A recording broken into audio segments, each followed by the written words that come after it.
What is happening, everybody? Welcome back to After Hours with the Crew. It's Thursday, so we are here. Baggers and Brews. If you haven't been on our channel before, we're all about beer and motorcycles. We do a live stream just about every week lately, and tonight we have some awesome guests. I'm Bert. For those of you that don't know me, I go by DeBeard on social media.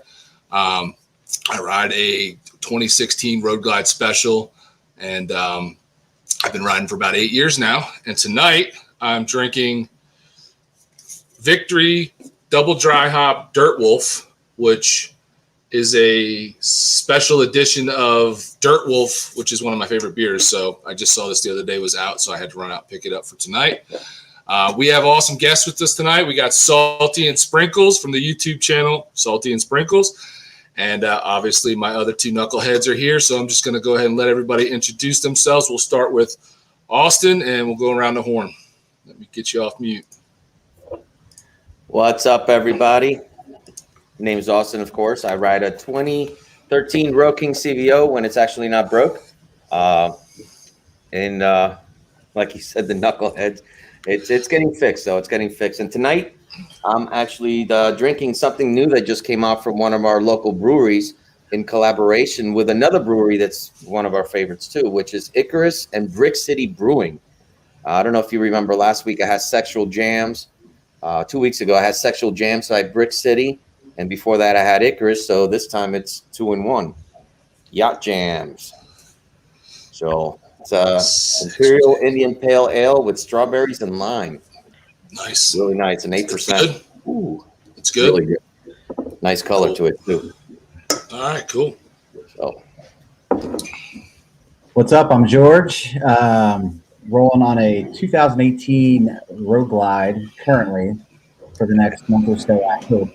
And tonight I am drinking Vinyl Brewing's My Brain Hurts. So I thought it was good. Yeah, it is a good one because this is beer that we did a video on just before we all went into lockdown. Yep. Now that, we're following the science into a holiday weekend where we're going to be mask free here in Jersey, I figured I'd get the same beer and, roll on. It's a great one. Awesome. And our guest, Salty and Sprinkles. I'll have to go first. Ladies first. Ladies first. Hi, I'm Sprinkles. I ride a 2019 Indian Scout Bobber. And I'll just say what I'm drinking. I'm drinking homemade sangria. Ooh, nice. What recipe is it? Papacitos. Papacitos, yeah. It tastes just like it. My name's Salty. I ride a 2020 Indian Challenger, and I'm being sacrilegious today. Screwball. Ooh, get some peanut butter, yes. Peanut butter whiskey on a Baggers and Brews channel. So That's right. I told her, I rode the bike to work, and I was like, man, I need to get beer. And I was like, I got the bike, and I was like, I don't really want to stop. I took the long way home. So I was like, you know what? I got whiskey at home. They won't hold that against me too bad. I ride an Indian, and they're having us on the channel. So no, we all like whiskey, and I actually do like that Screwball. It's super sweet, but it's good. Yeah, it is good. And we'll get to that Indian stuff. Don't you worry. You hang on. Yeah. We'll get to the Indian stuff. So, thanks, guys, for joining us tonight. I appreciate you guys accepting our invite and coming on to hang out with us for a little while. We didn't get to talk a ton in the backstage beforehand, but, whenever you need to cut bait and get out of here, just let us know because we tend to, just forget about the clock and go until George starts falling asleep. So just let us know. Just let us know. But again, thanks for coming on. So I like to just kind of start off and let you guys tell us a little bit of little personal stuff about yourself, where you're from, where you're living now, just a little bit about your background in your regular everyday life. yeah, I'll let you go first. Okay. I'm from Houston, Texas, and we still live in Houston, Texas. I work at NASA. I have been riding for 4 years now, and I don't know what else to say. Okay. All right. That's a good start. I'll take over. But we met actually in high school. I was 16 and she was 18. Mm-hmm. Yeah. Needless to say, I moved away. I moved to Ohio when I was 16. Did the military thing, went to college. We reconnected on Facebook 7 years ago. And I was living in Tulsa at the time. I did have a Harley then. And I used to come back and forth, ride from Tulsa to Houston.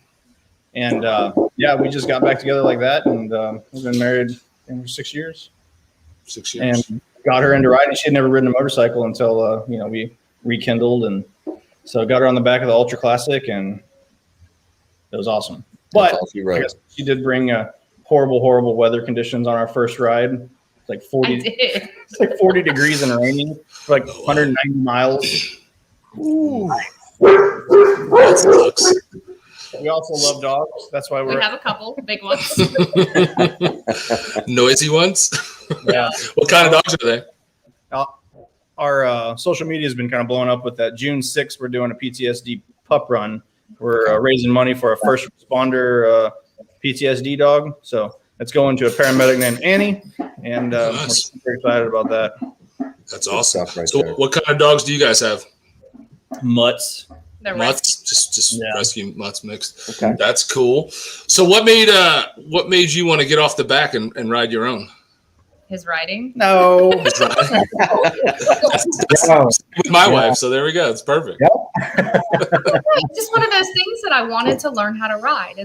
One of those things on my bucket list. I wanted to see if I liked it, and I was getting kind of bored on the back, just looking at the back of his head. So it's kind of big. So that's great. So now you said you work for NASA, and you're a nurse? Yep, nurse and EMT. How long have you been doing that? Oh man, over 10 years, 11 years now. So yeah, wow, good stuff. See, I did 4 years of active duty, did 6 years in the reserves while I was going to college, and started off in a level 1 trauma ER, went to the ICU, did life flight for 3 years, and now I'm a manager of a cath lab. So okay. What branch, if you don't mind me asking? I was in the Coast Guard. Coast Guard, okay. Yeah, it's Department of Homeland Security. Wow, George, you got nothing on the nursing stuff, man? Not that he's a cath lab manager. I'm a vendor. Now we're all messed up. You're a vendor? Yeah, I'm a vendor for Abbott. I work in electrophysiology. Oh, okay. I worked in an EP lab for a long time. Yep.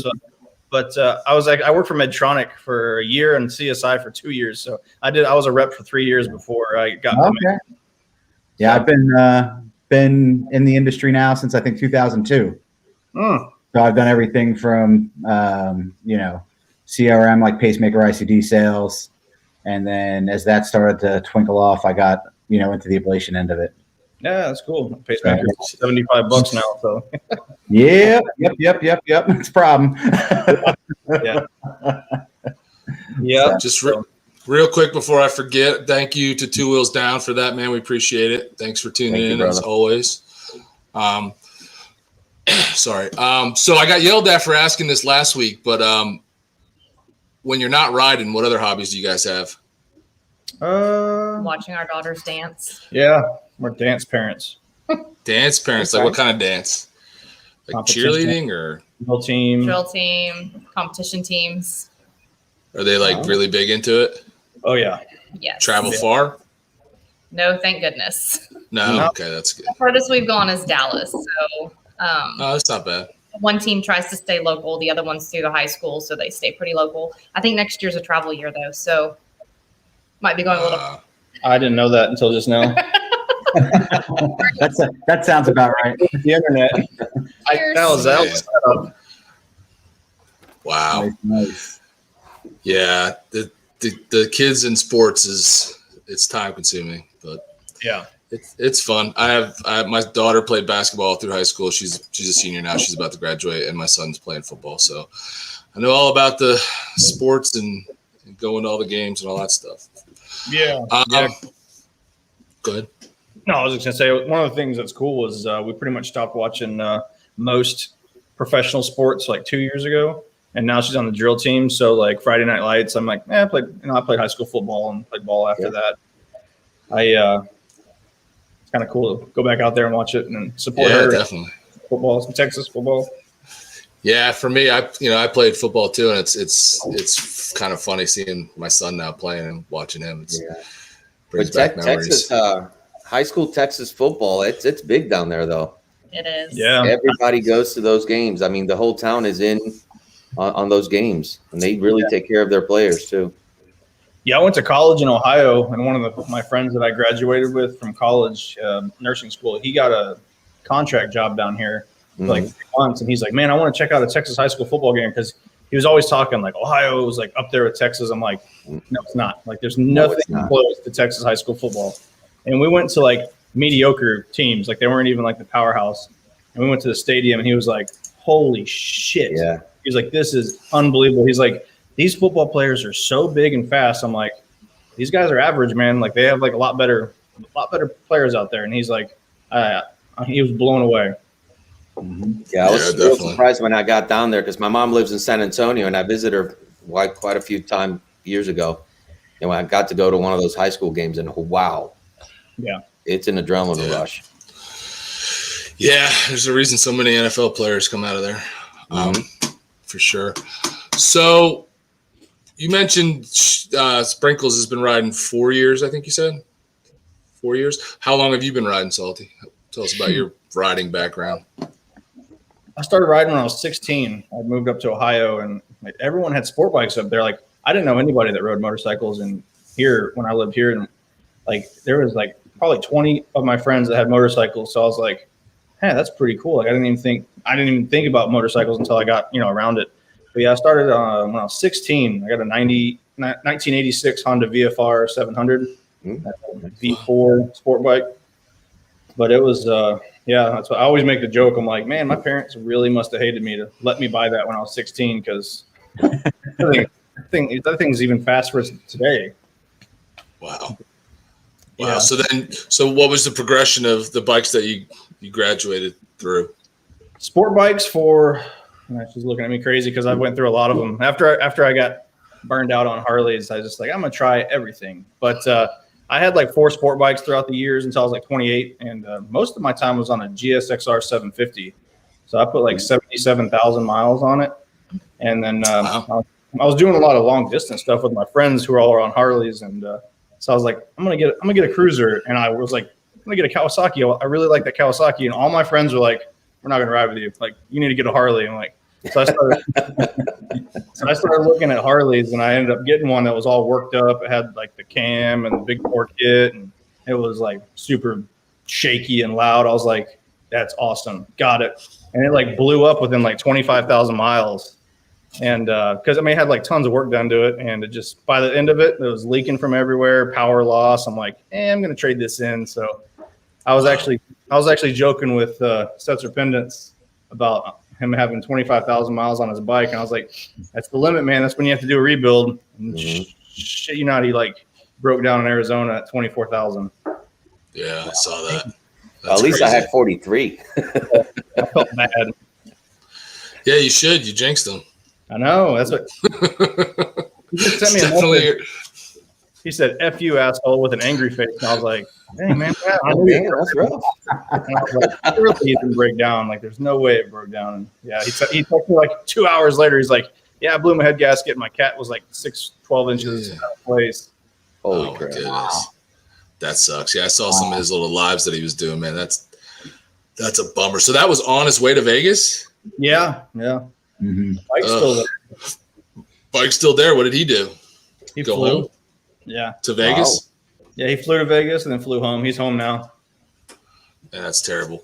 So real quick, George, what do we got going on inside chat? Bunch of people over here. I just want to thank real quick Iron Dundee for the super chat there. Mm-hmm. We will be sure to put that to good beer. Blacktop is in here. Whit and Meza, they were the first 2 tonight. Nice. Iowa Hog Rider, Big Smitty's here. Robbie Higginbottom is here for gotta be like the 3rd or 4th live stream in a row. Mike Gauthier is in the house. Oh, nice. What's up, Mike? Fellow vet. I want to let Mike know that the Tropical Milkshake IPA is T-7 days from kegging. Ooh. So I will be throwing that baby in the keg in about a week. Nice. If you don't make it up here, I will give you the recipe. Sinister Clutch here. Anonymous, as always, causing some trouble. Mrs. Blacktop. Dan Osborne.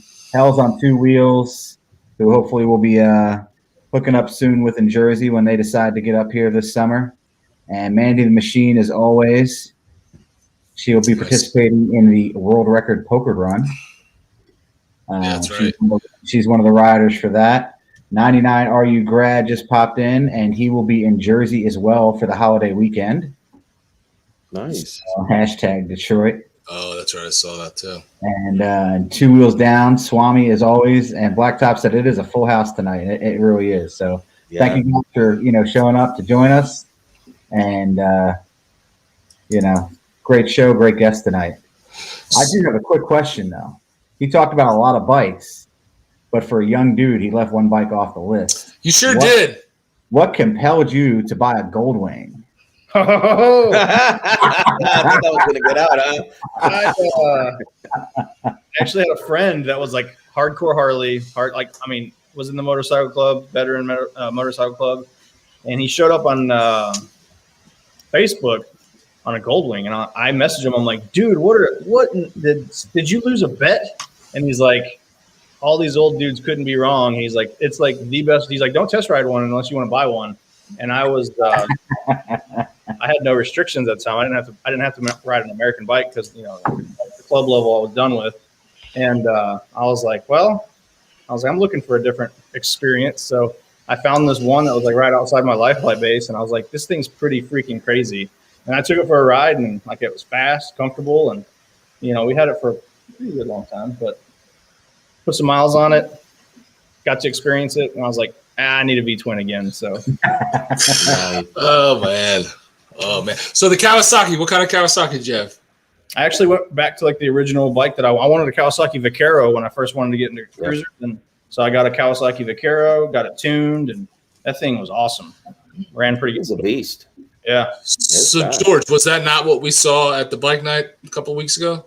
Yes, that is what we saw at the bike night a couple weeks ago. It's a sharp looking bike. I mean, it wasn't bad at all. Somebody had brought up, it might have been Deez on our live stream with him. He might have asked or maybe somebody in the side chat did, if we couldn't have an Indian or a Harley, what bike would we have? And I was at a loss because I didn't know. But after seeing that, I probably would roll with that. It was pretty cool looking. Yeah, like I said, we rode 2 up from Houston to the Tail of the Dragon. Put on like almost 3,000 miles in that week, and that thing did not miss a step. And we were riding with a buddy of mine. Well, we picked him up in Louisiana, and all he did was talk shit. Oh man, I can't wait to stomp your ass with my stage 2, street glide. And I'm like, I don't know, man, this thing goes pretty good. And I was like, and I had a pretty fast Harley.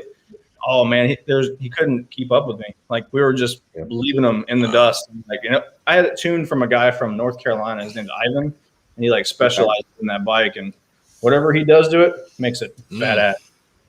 That's awesome. Kawasaki's actually got a good motor on them. A lot of top end horsepower. Yeah. Especially when you tune it opens it up like crazy. Yeah, it's a 1700 too, right? If I'm not mistaken, it was. Yeah, it's fast. Yeah, not like her bike though. No, so her bike's fast. Yeah, those Scout Bobbers are like almost sport bike fast. Yeah. Yeah, like 11-second quarter miles. Ooh. Yeah, does she ever go fast on it? Yes. Yeah. What kind of question was that? I was able to let foot in the car. So what is that? A heavy wrist? I guess. Yeah. Oh, okay. So I had to get the Lloyd tune on my bike so I could beat her. He didn't like. Oh wow. No, I wouldn't like that either. That would suck. Oh, nice. That would suck. Yeah, so that was a pretty cool bike. I like that one. So you are in a is it a club? Is it an MC? What is it that you're a part of? Yeah, it's the EMS Angels motorcycle club. It's first responders, healthcare workers, nurses, doctors, medics, EMTs, people first responder trained. So how long you been in that? We've been in our chapter. Our chapter's been together for about 6 years. 6 years. Okay. That's cool. This club we've been a part of maybe a year and a half. Yeah. No, so we've stayed a group, but kept it with the EMS. Well, that's cool. And and obviously they allow men and women to be members. Yeah. So like that's one of the things, like a lot of those like law enforcement clubs that like only let men in. I'm like, dude, you have female officers, but you won't let them in your club. Like that's kind of weird. But so for us, the bylaws have always stated like, you know, women are medics. Like that'd be kind of shitty to exclude them from, especially if they're riding their own. Yeah, definitely. That makes no sense at all. Yeah. So you touched on the event you have for the rescue dogs. Is that part of with your club? Yeah. We that's one. So it's like this company. It's called Pup Down. They raise dogs for first responders and don't just service dogs. What? They just do service dogs. Yeah, service dogs. Not for first responders. Yeah, service dogs for everybody. But when we presented to them with the first responder thing, they are like super ecstatic about it. Yeah, so they're not a 501c3. We are. So we're raising all the money and then we are paying for the training of the dog. Okay. Nice. That's cool. Nice. Cool. Yeah. George is a dog person. Yeah, I'm a dog person. We had a dog crisis yesterday. My Hank got into a box of Raisinets from Costco. Ooh. And ate about 150 of them, and wound up having his stomach pumped, and now he's in the doggy hospital for a day. Oh man. Wow. I had a chocolate lab that would like open up doors and just eat whatever he wanted, and he never had any problems. But he would eat, like we would come home and like wrappers would be everywhere. He would like open up wrappers so gently that he could get everything out and like leave everything intact. It was wild. It was like he was a magician. That's crazy. That's crazy. So what's that bill setting you back there, buddy? Yeah, you enjoy those dogs. No, thank you. You worked in a level 1 trauma, huh? I did that for like 6 years. So, and that's a long time for level 1 trauma, because that burnout rate is higher than cath lab burnout rate, you know? Oh yeah.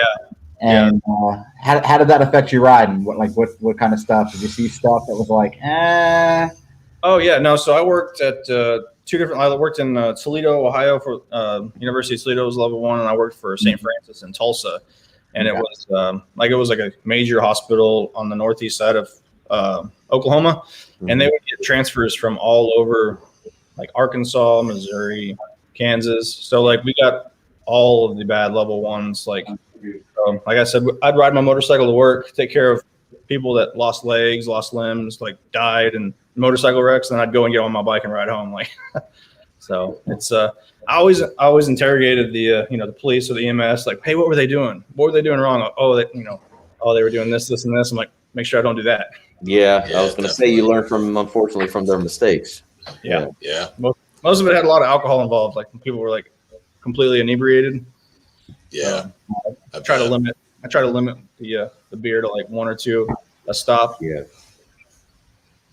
So right. I mean, between rides, yeah. So doesn't Bert? He doesn't try to limit to 1 beer a stop, No. Yeah, I don't have any when we're out. So did either of you guys take a rider safety course when you started riding? Yeah, both of you did? She did pretty much right away. I made you teach me how to ride before I took it. I didn't want to show up and not know what I was doing. So I learned in a parking lot maybe 2 months before I took the class. Do you think the class there was any value in that, taking that? I got the M on my license. He actually taught me everything they taught me, like almost step for step. It was kind of crazy. So only reason is I didn't take that safety course until I was like 30. It was pretty fresh in my mind. So I was like, yeah, let's get all this stuff. We can get it done. So that's interesting. You rode for a long time then before you took the course. Yeah, the only thing that helped me is now I speed. Like I didn't speed before because I didn't have it on my license. Oh, gotcha. So for people who do ride and who haven't taken the course and are like, yeah, I don't need to take a course, what would you say? do it. Yeah. Like I said, from 16 till 30, I rode motorcycle. I had a motorcycle the whole time, and I didn't have a license. I just had the little paper slip, whatever, permit. So, but yeah, getting the safety course, it helped. I think it helped out a lot as far as I did mine at the Harley dealership up in Tulsa, and they were super informative. Yeah. The bikes were shitty though. The Buell Blasts. Yeah, I think that's what I had. I think mine had half a cylinder, and I was like a bear on a bike on that thing. I had a Grom. Yeah. What? A Grom? Made me want to get one. What? That was in a little 250 Honda of some sort. I don't even remember what it was. 250 Kawasaki is what I took mine on, but a Grom isn't even like I shouldn't have said it. A Grom isn't even like a motorcycle. It's this tiny little thing. It's like, Every time I was going around the parking lot, I kept thinking, I don't even know if this goes up to 70 miles per hour. Do I need to ask you about this? Peanut butter story. I Did think they- it has to do with a dog bite. We don't need to visit that. I think, did you talk about that on another show you were on? All I right, had like two of these, and then I started talking about stuff like that. It's way too early for that. Yeah, I remember it now. I remember it. So, what's one piece of advice like each of you would give someone who is a new rider, just starting out? Tough one. Honestly, don't drink and ride. Like I don't drink at all when I'm on my bike. There's so much going on around you. You're watching the cars around you. You're making sure you hit all the right gears. It's just you don't want that one more distraction while you're still Just new. for the record, I don't drink when I'm on the bike either. I don't. I never have, and I probably never will. So I see where I've you're never going. drank when I'm on the bike. yeah. So, just saying. I knew it. George's face was hilarious. He was, What about you, Salty? What do you got? You got any advice for the I would newbies? say just don't exceed your level of skills. I see a lot of people that get out there and they try to like match the people they're riding with, and they overshoot their skills, and it's just a recipe for disaster. Yeah. Ride your own ride. One of the I was like, man, like you can't tell people not to speed here, because if you go the speed limit on the highway here, you're like roadkill. Like you'll get rear-ended. Yeah. It's insane how fast people drive here. So like, Yeah. we had a couple of people come into our club. I was like, all right, you had the route, tell them where we're gonna go, and I was like, we're just getting left lane, we're gonna roll. So like you get in the left lane here, you gotta go 85, 90. Like and you're still get passed by somebody and they're gonna get pissed and cut you off. You'll be going 90 and get cut off in the left lane. Yeah. So it's our destination. These two people were like, we're never riding with you again. This is horrible. I'm like, what do you want to do? They're like, you're an EMS club and you don't go the speed limit? And I'm like, do you ride here? And they're like, we never ride on the highways. And it was like, all right, go the speed limit on the highways. See how well that works out for you. Yeah, that's crazy. I don't think so. Archosaurus says ride in Yeah. front, not in the back. Yep. That's a good advice right there. Yeah, that's Yeah. kind of like the old. Austin. What's that? What? That's good advice. That's good advice. It really is for a new rider. You should be second or third position. You shouldn't be all the way in the back. Because what's That's going to awesome. cause it's going to cause to them to actually try to keep up with you, and if they're not comfortable at that, then they're going to, make mistakes. I thought you were I'm saying not you talking wanted. about leading the pack. Oh, okay. I thought you wanted to ride in the front. My bad. My bad. So let's talk about the Salty and Sprinkles YouTube channel, formerly known as Two Indians in Texas. Yeah. Let's that was talk the first- about that. So how'd you come up with the first name, which I mean it's kind of obvious, and then what made you change it? I got off Facebook and I had a lot of memories on there. And I was like, I would upload all of our rides, and I was pretty much mentally done with Facebook with how, cancerous everything was last year. And it was like affecting my daily grind. So I told her, I was like, I'm getting off Facebook. I'm just deactivating it. Like we had tons of memories, so I was like, I got a GoPro. I like to talk a lot of shit. Like, let's get on the old let's do a YouTube channel. And it was a long time of like, man, I don't know if I want to do this or not. And then finally, I was like, let's come up with a name first. Let's see if she actually came up with a name. The person that never watches YouTube, and so came up with Two Indians in Texas, and so it's very similar to another channel. And we started rolling with it, and then we started getting flack on our channel from viewers. I was like, screw this. I am not anybody's puppet or shadow, or I'm my own self. Like, not going to be, it's just one of the things. So we ended up coming up with I was like, just make it our road names. Something we've earned, something that we've deserved. So if anybody wants to copy that, and people will just they'll mistake it as a cooking channel anyways. That's funny. I didn't even think of that. Salty, huh? And sprinkles. I can see sprinkles. She's all smiles and stuff like that, but salty. I don't see it. That's not why she's got sprinkles, dude. I know. Someone joked around, said that my road name should be Cupcake. Put the sprinkles on the cupcake. Sprinkle cupcake. Okay. Yeah, we're about to get rain all weekend for the holiday weekend, and I was wondering if it's because she's on anything to do with our guest tonight. Because she's on our live. Yeah. But you guys just threw in the towel. You just went out to ride in the rain. Did you get that much rain that it was just like, we're going to ride, or did you need a video? Yeah, I was 10 days straight, and I was like, I don't give a shit if it's a monsoon. I was like, we're riding Sunday, and I was like, you can get on the back, but we're going to go somewhere on the bike. We had our meeting, and I was like, we're going to ride because I'm not watching it rain anymore. Yeah.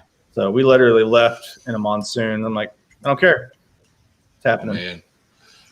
Been there, done that. Yeah. Actually, it wasn't raining all day until we got on the bikes. Yeah, it was like a nice drizzle. She literally backs her bike out, and it was just like a downpour. Nice. Must be an Indian thing. Yeah. Yeah. That's what her name. What's your name for your bike? I didn't. Spencer Pendants named it. Yeah. The Rainmaker. The Rainmaker. Wow. Is yours still named Beth? Yep. Nice. I hadn't seen that video until I started just looking at some of your old stuff the other day. That was cracking me up. Yeah. I got some hate messages from that. Did you really? Dude, I got so many hate messages because I used to say, "What's up, fuckers?" And like, I literally got this guy who's like, I really like your channel, but the fact that you say the F word and my kids are like super offended, I'm like, well, I clicked the box that said not made for kids, so fuck off. Don't watch it. But it was fuckers, not. It wasn't really the F word. It was fuckers. What's up? Oh, Nice. let me go appeal the monetization now. Well, that's what. So when they were like, you can apply to be monetized, I was like, oh boy, let's see how this goes. Not these videos. Yeah. That's funny. All of them, they're green lights, so I don't understand it. Yeah, Wow. I've come to the conclusion that it's one of those things that if it's not in the first like few minutes or few seconds of a video, they don't get it. It's just because they scan videos by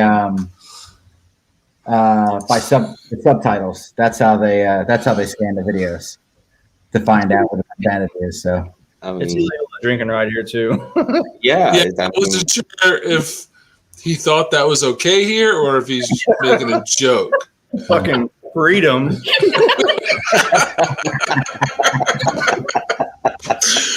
Yeah. Lots of people wanting to migrate here if they knew that. Yeah, no kidding. Maybe that's why so many are coming. They think it's okay. Yeah. All right. So police had zero tolerance. Okay. real quick, Dyna Guy Greg, thank you for the super chat. Cheers, buddy. Yeah, thank you. Appreciate it. Thank you very much for that. Five and drive here in Canada? What's that mean? Five drinks? Huh. Well, Who you're not allowed to drive knows what the heck he's talking about? You stumped me on that one. You stumped me. So you've been going for about 6 months now with the channel? That's it? Yeah, I think we crossed 6 months, like maybe a couple weeks ago. Awesome. Yeah, And you're already over 1,000, right? Yeah, I think we're close to 1,200. That's awesome. Nice. That's pretty quick. That's really quick. That's what I hear. Like I was talking to Full Throttle Hog. We were on his live channel, and I can't remember how many months he said it usually takes. But I was like, well, I just been keeping a consistent schedule. I was on Thursdays, and I was doing Mondays and Thursdays for a while, but I was like too much stuff. I had too much stuff going on in my personal life with work and the kids, and like I said, the last 2 weeks I've been Wednesday night cussing at Final Cut Pro because I've been trying to learn Final Cut Pro, and I've been waiting the night before to edit. So I'm like, what am I doing to myself?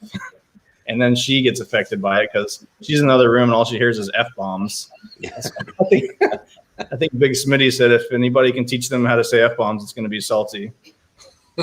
Nice. So how do you feel about editing the night before, George?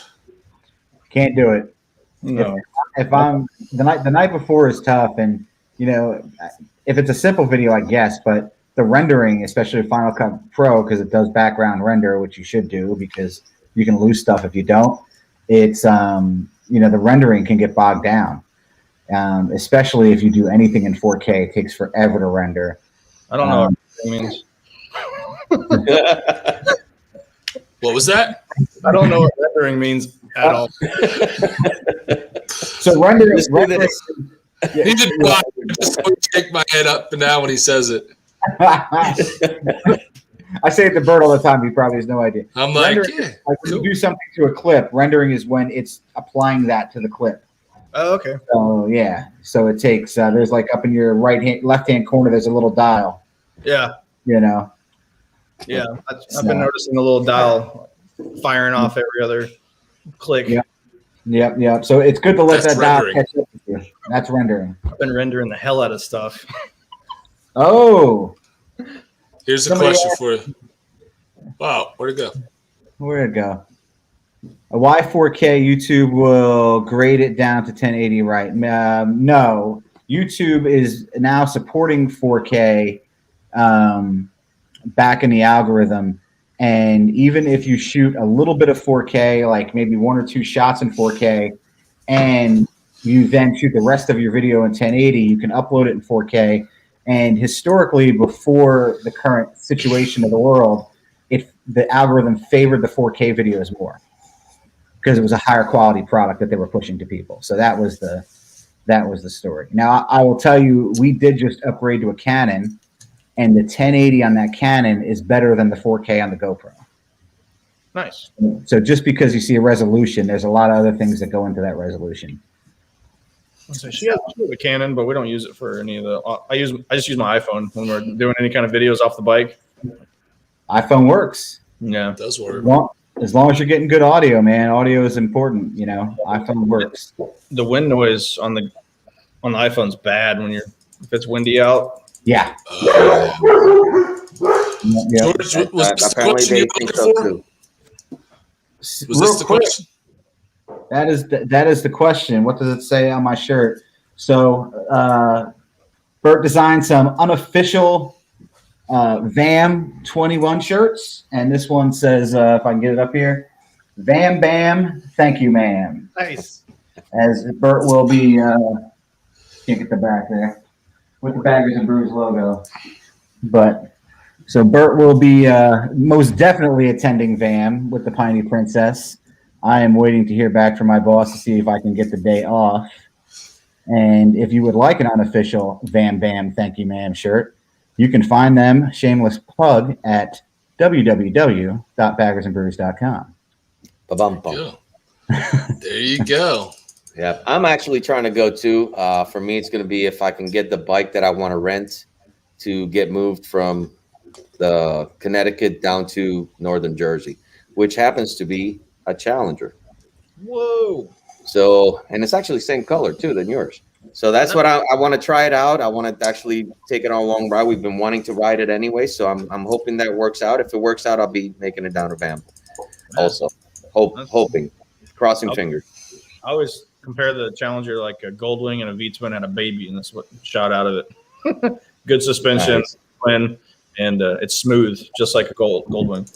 So I figure all the way down there to Tazewell. Why not? That's a good trip. Good,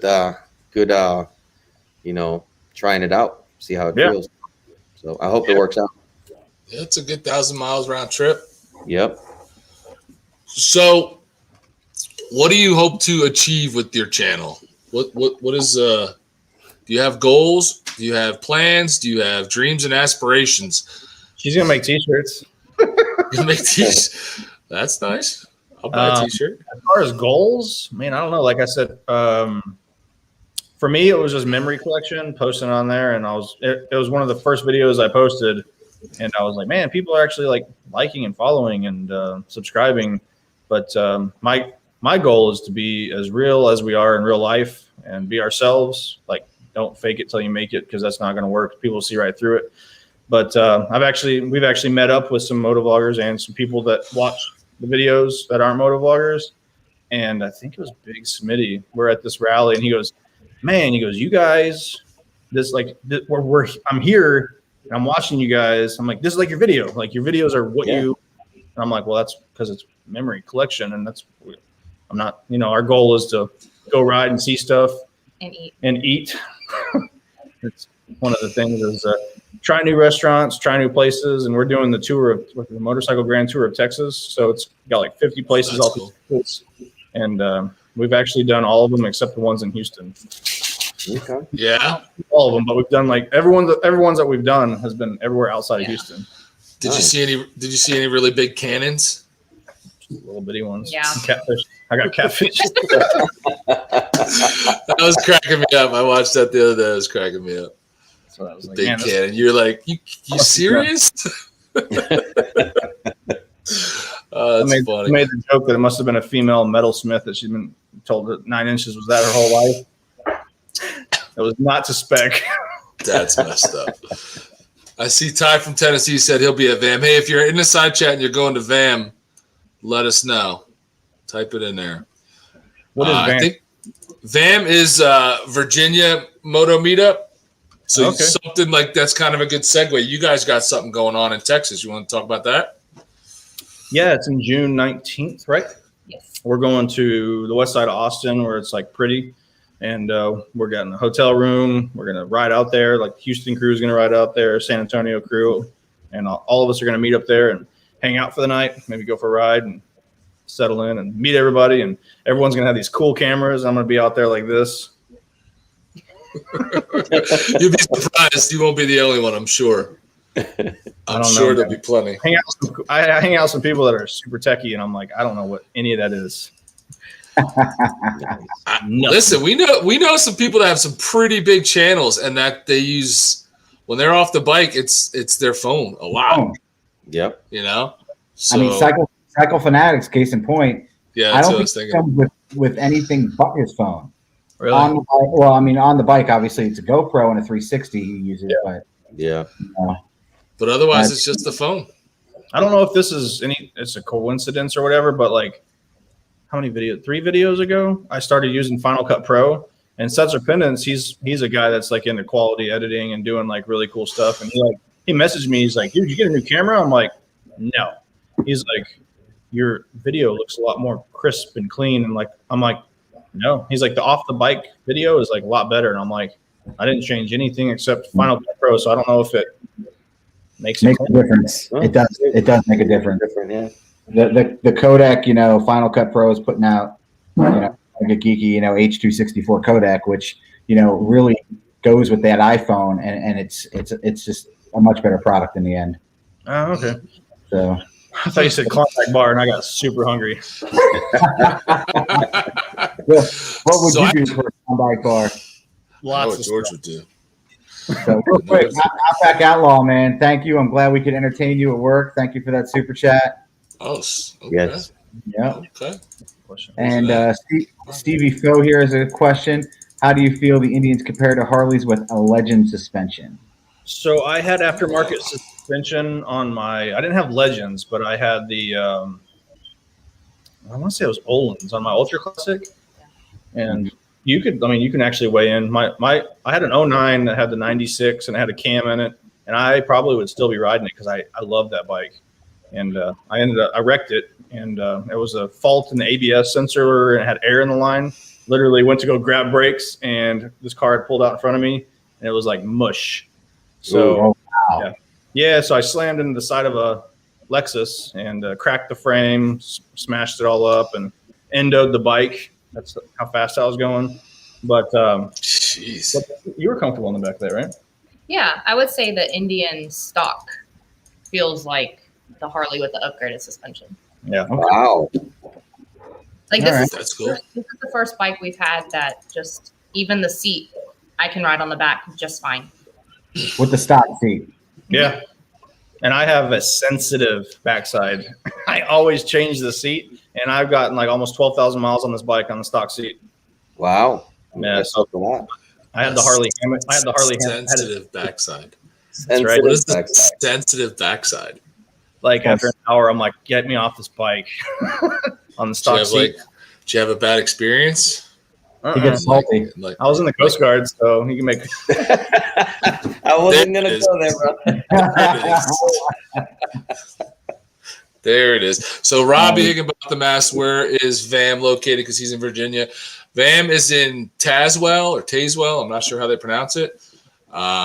It's I think it's up there like by the West Virginia border, isn't it? It's right by the West Virginia border, just off of 81 is where Tazewell is. Yeah. I lived at Portsmouth for 3 years. That doesn't sound familiar at all. It's way west, way west.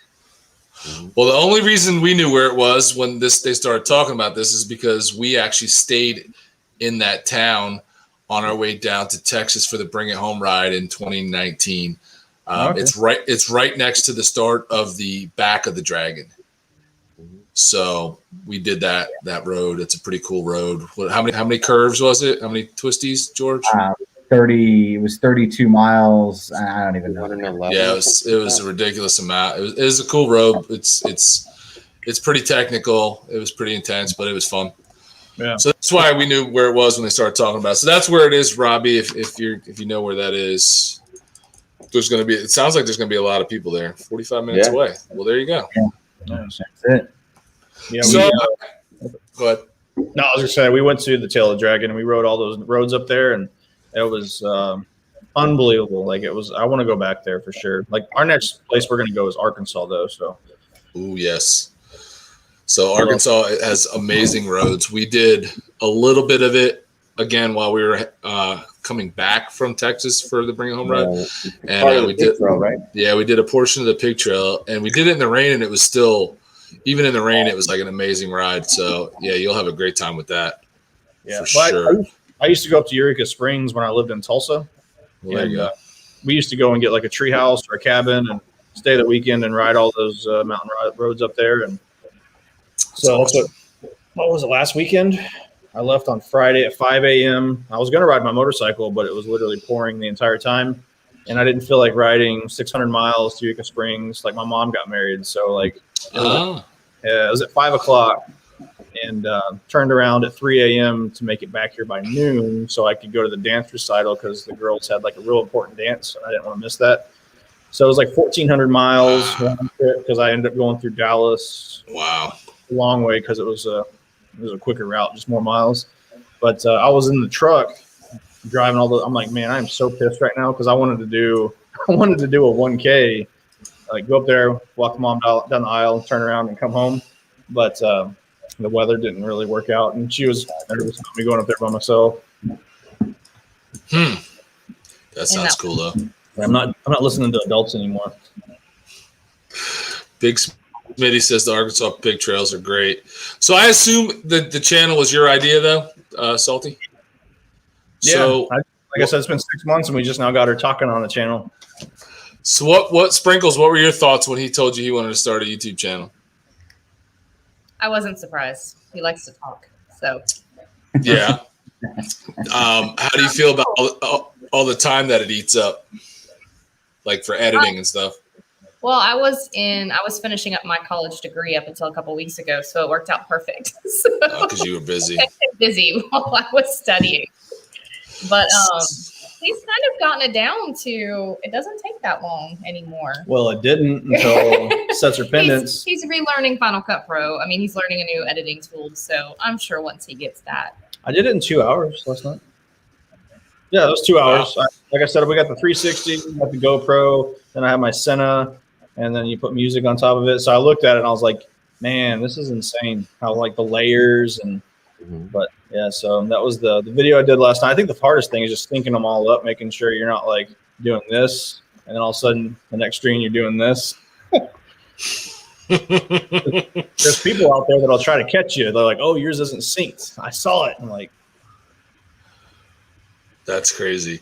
So now that she's done with her class and stuff, you're gonna teach her how to edit? Oh man, I made that joke last night. She's like, "Hell no, that's your job." she just rides. She just rides, and she's on the channel. I make myself scarce when he's editing. Like I will find something to do outside. And she still probably hears me. But I was like I said, when that was my goal at one. If I was like, if I ever make it to 1,000, I'll invest some money into the channel and I'll get an editing program. So like I said, I didn't think I was going to hit 1,000, and I didn't think I was going to hit 1,000 that fast. I'm like, shoot, because I was literally editing everything on my iPhone, the iMovie iPhone. Okay. So I was Bluetoothing, my Wi-Fi syncing it onto my phone, and I was just doing everything through iMovie on the iPhone. That's crazy. 3 weeks ago. That's crazy. Didn't you start off in iMovie, George? I started off in iMovie, and I don't know which video. I think we did the last video I did in iMovie was down in LBI. What was the brewery? Ship Bottom.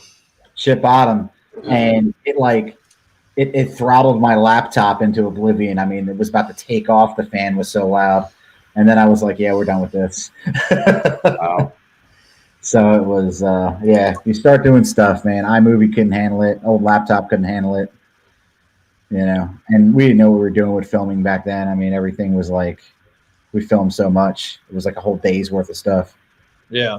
That's what Sensor Pendants was asking me how much memory I had on the MacBook. And I was like, I don't know how much it is, but he's like, he went to Arkansas. He said he filled up a whole terabyte worth of memory. I'm like, no, I don't think I could live that life. Like, but he's got everything. Sturgis, we did probably 2 solid terabytes worth of filming. Man. I mean, a crazy amount of filming. And you know what? We still didn't film enough. Yeah. No, we didn't. Like, we didn't film, like, for some reason we went to Devil's Tower and we were like, yeah, we have a YouTube channel, but we don't need to film Devil's Tower. Like, yeah. It was hot, man. It was hot. That was a hot day. Nobody gave a crap about filming. It was so hot, man. It was hot, man. Yeah. No, I'm real guilty about not filming where we'll go to the place and I'll like turn off everything and then we'll get to the place and I'll forget to film. And all of a sudden we'll be like, all right, we just got done with. I'm like, oh man, we didn't film any of that. So like, it just like skips to we just got done doing all the stuff that we didn't show you. Yeah. I mean, we're 2 years into this and we still have those days where we just kind of forget to film something that we really should get, or we just kind of are in the moment and the fun of whatever we're doing and just kind of forget. And we get back home and we're like, dude, how do we not film that? How do we not record that? So and there's little things that you get into a groove with, like now when we go someplace to eat and we're going to put that on there, we go to a brewery, I always try and make sure I get shots of the outside of the brewery, the inside of the brewery. Like there's different things that, because how often do you go back and then you go to edit and you're like, how did I not shoot the sign? How did I not shoot, how did I not get a picture of the actual, restaurant, and they're all little things that you can put in the video. And sometimes, you got to remember to do it. Yeah. No. So I'm guilty of that a lot, especially like when we did like 4-day trips and we did like the Lone Star Rally, the motorcycle rally down here. That was actually like my third video. I did like a 4-day. I was like besides myself. I was like, I don't know how I'm going to do this because I had so much footage and I literally did not know what I was doing at all. And it was all on my iPhone. So I just had like tons of videos, tons of like, I was like, what in the hell am I doing with my life? Because literally it was my third video. And it's actually one of the better performing videos. Like probably got 5,000 views on it. I'm like, whoo. That's good. That's good. That's really good. I think if you put motorcycle rally in your title, it's like people will go to it because they want to see the crazy stuff. Yeah. There's a number of others you can put in your title that'll get you more views than that. Believe me. What's that? Yeah. I said there's a couple other things you could put in your title that would get a lot more views than that. You know, I always think of Belle's Rides, and she did the her Sturgis video, the topless two-step. Oh yeah. Oh yeah. That thing blew up. Couple hundred click. We wanted to go to Sturgis this year, but we just didn't have the time off, the logistics, like the planning. I've never been to Sturgis. It's one of those things that like you start planning Sturgis in January, you have like 50 friends that want to go. March, it's like down to 25. Like July, they're like you're like standing there with the flag by yourself. You're like, well, I guess I'm just gonna go to the bar. You gotta get better friends, man. Man, I'm telling you, like there's like people that just like, oh yeah, I'll do this, and this, and like the day up, they're like, I'm not gonna be able to make it. Yeah, that's pretty common, I think. So speaking of Sturgis, so do you have any rallies planned? Like anything even close by that you're planning to do this year? Yeah, we want to go up to Blues Bikes and Barbecue and the Lone Star Rally. Lone Star Rally is like 40 minutes from our house, and it's like becoming one of the biggest 4-day rallies out there. And it's like it's on Galveston Island, which is like, you know, it's not that big. So a couple 100,000 bikes, and it's like insane there. So like most motorcycle rallies, like amateur hour, you got to watch for all the crazy. Yeah. Got 50 miles. Like you got to be careful at night. I mean, my advice, and Bert probably second this, when you're there filming, especially now that you're over 1K subs, don't just film, go live. Go live? Go live on YouTube from your mobile. Yeah. Okay. And then tag that live like a real video. Make a thumbnail for it like a real video a little later on. And I mean, it's the one thing at Sturgis. We went live a couple of times, and those videos just did very well, you know, and because you're bringing people someplace that they're not. It's a very cool thing. Dirty D's, we had him on the show a couple of weeks ago. He went live at Sturgis, wound up having to take the video down because it was some nightlife and some other things that went on. But that video was like, we were sitting at the house afterwards and we were just watching Dee's video explode. It was like 10,000, 20,000, 30,000, 40,000. Like the views went nuts. So if you're going to be at the Lone Star, go live. All right. Yeah, I didn't know that. Don't forget to monetize that sucker. Yeah. Monetize. Just don't get too close to music and stuff like that. Man, that's because a pain in the ass. Right. That's the hardest part with the lives. It is. Because I think we had a couple that we got flagged on, didn't we, while we were there? Yep. You can't help it. You're walking down the street and you get near it and it picks it up and you're not even thinking about it. Like you don't even hear it. And then next thing you know, it's in there and they're flagging you. If you are going to be next to music, what I know now that we didn't know then is talk through it. Even if you got to talk just some nonsense. If you keep talking, their algorithm is less likely to pick up that music. Yeah, because we were at a bar and we were talking about like women riding, and I was like, yeah, this will be a pretty good video. And we're interviewing our secretary who rides the Scout Bobber and talking to her. And I've watched that video like 100 times, and I'm like trying to listen to what song it is. And to this day, I still don't know. And I went to like the copyright claim. And I actually like hit these guys. I was like, I don't know if you have any control over this, but this is fucking bullshit. I was mad. I was like, I was at a restaurant outside, and I didn't even know there was music playing. It was like so faint in the background. I got a copyright claim, which is not a strike, but still you can't advantage of that. Right. But that was my first lesson on copyright claims. I didn't even know that was a thing. But like I'm learning everything on YouTube. I'm learning as I go. Like someone was talking about a Patreon. I'm like, I have no idea what a Patreon is. Like I had to have them explain to me what a Patreon was. So I now know what that is. Yep. Yeah. Not everybody does. We haven't gotten there yet, you know. But it is another aspect to add to the channel. It is. You're at 1,000 subs. I mean, you know. The other thing to do is make sure you have affiliate links. So if you haven't set up your Amazon, go to Amazon, apply to be an affiliate, and this is really for anybody in the side chat.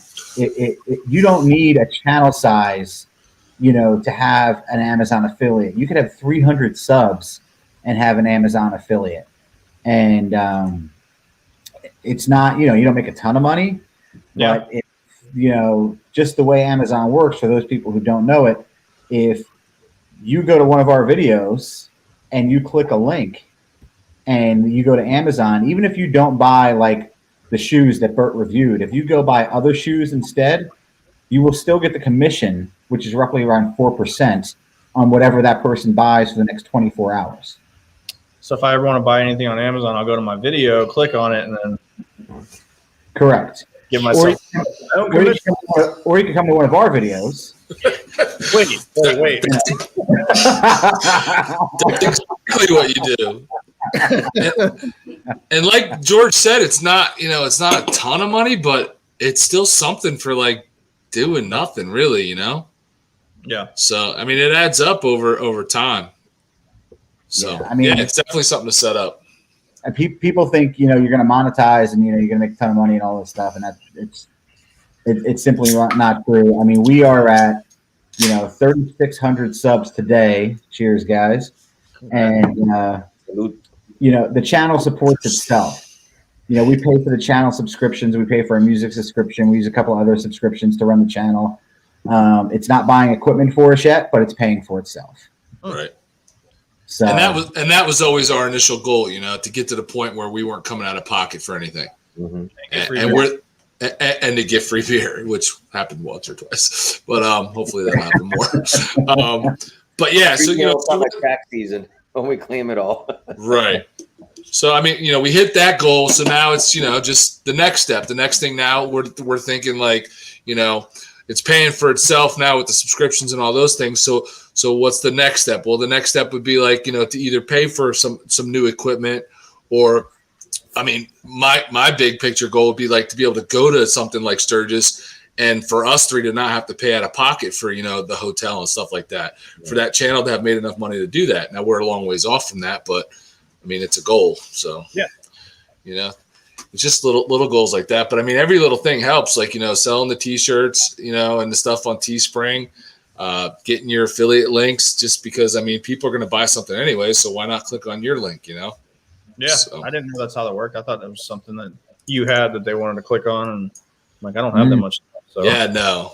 And it doesn't matter what they go buy after they clicked on, like George said, within that 24 hours, they can go buy something completely unrelated to what your link was for, and you'll still get a little chunk of money for that. So it's definitely worth it. Definitely. All right, well, let's go on the side chat, George. Anybody got any interesting comments or questions over there? Just a lot of people talking about the YouTube stuff and stuff they may or may not have known. Tim Huffman says the World Poker Run to Sturgis has 118 riders now, which That's to awesome. me is just insane. That's crazy. It's great. That's great. I'm jealous. I am jealous. Anonymous says he's going to do a live when he's at the Bunny Ranch. So let's make sure that we have our alerts set for the Anonymous Biker USA channel. And Mrs. Blacktop says we love our Baggage and Brew shirts. Thank you. That's what Go ahead.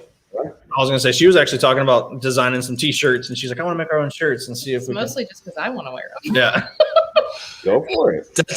That's kind of why I wanted to do it. And, if anybody else buys them, great. But I need my own shirts. Mm-hmm. That's cool. Yeah. What are you gonna? Do you know what you're gonna use to design them? No clue. No clue. Paper and pen. I love it. Let's get past the rendering first, and then we'll figure that out first. Yeah, we're still doing that. What do you use, Austin, when you're designing stuff for shirts? I use actually depends on the detail of the design, though. If you're just going to do something simple, I actually use GIMP a lot. GIMP.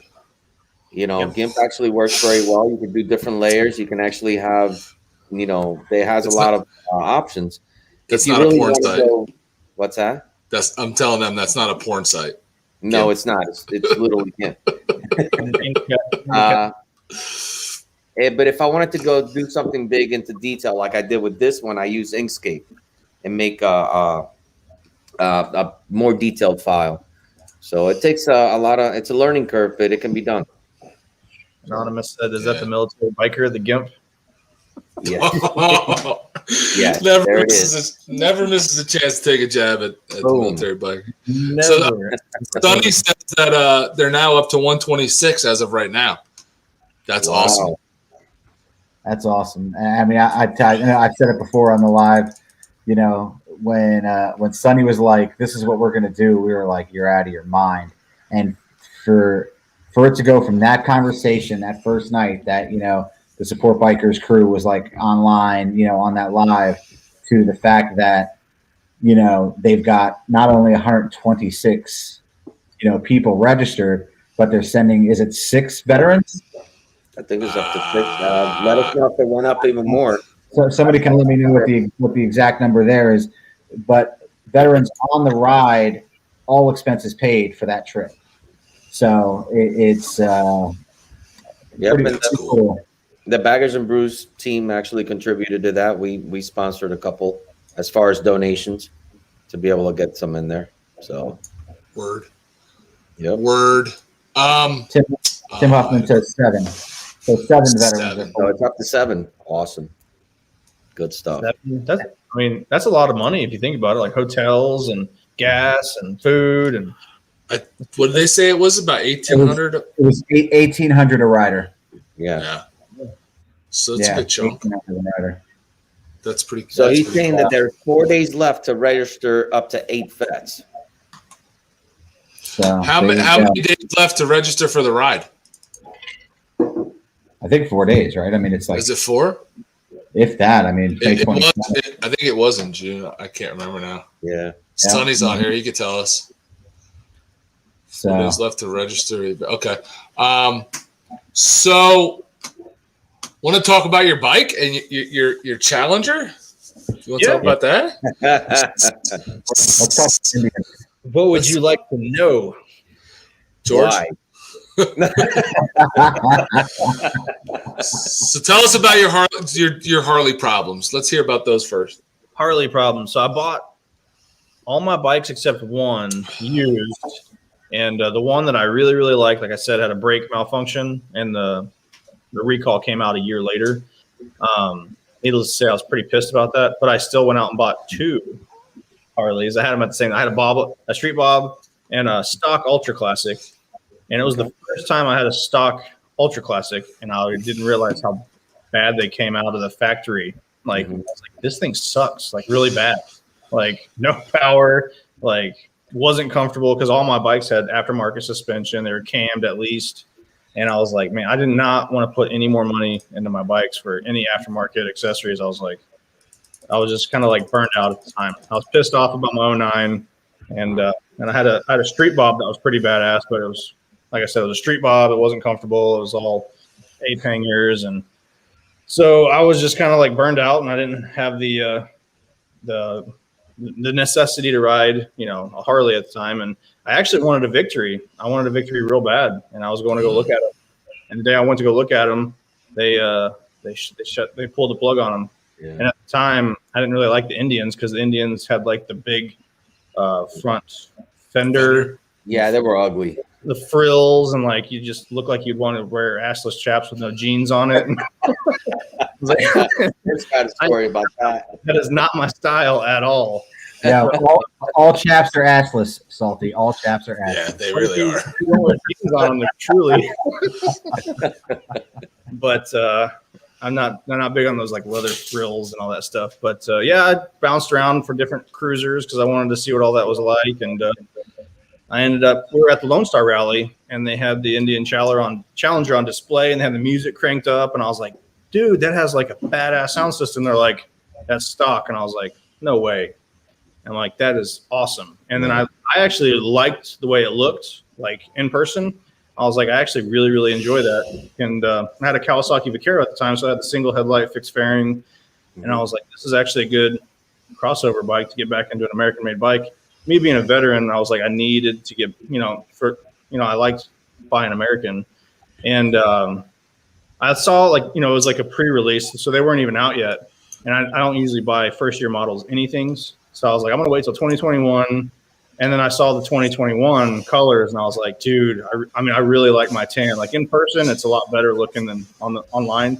Because for like the next 6 months, I saw them online. I'm like, dude, those things don't look that good. Have they changed something? I was like, maybe that was a concept bike. And then I saw one at the dealership. I'm like, no, that's it. Like that's what they look like.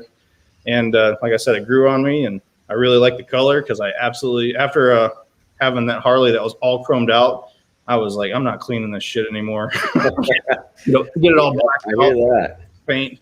So yeah. And like I said, first year model, mine had a couple of issues coming off it had like real bad throttle lag, like pretty unacceptably bad throttle lag. So I ended up just dealing with it. And then now I got it tuned from Lloyd's Garage, and that thing is unbelievably fast now. Fast. Nice. Fast, huh? Are there any upgrades you're looking to do to it? I'm done. Now I want to do bars. Never done. So I called out. When he got this, the only thing he was gonna do, what was it? I don't even remember. That was like the backrest for me. He's like, I don't need to do anything to this bike. Oh. Like, okay, I should have recorded that. You should have. Because I don't remember that. Should have. But no, like I said, I got the intake, I got the exhaust, cat deletes, 2-into-1 exhaust, and it's got that it's got that stage 1 tune. And like talking to the lead tech actually friended me on Facebook and was talking to me about the technology that's behind that tune. And he was telling me all kinds of, it was probably like the Klondike bar of the Final Cut Pro. I had no idea what he was even talking about. He's like, torque request balances. And I was like, no idea what that means. He goes, basically, I'm just saying, is like, you don't need to be scared of like 128 built out Harleys anymore. He's like, you'll be able to run them down. I'm like, I'm good with that. Like, because now the red line is like past 6,200. Like it pulls like way past even like it varies the attack, and it just still, it's insane. Wow. So I've literally, I got the tune, and it's been pouring ever since. So today was the first day I actually got to really beat the shit out of it. So I was like, yep, it's got power. Nice. Wow. So is this being held in and it got released? Mm-hmm. Nice. Is the Scout Bobber the only bike that Sprinkles has been on? What was your first bike? I actually started out on a Yamaha R3. Oh. How long did you ride that for? Not long. No?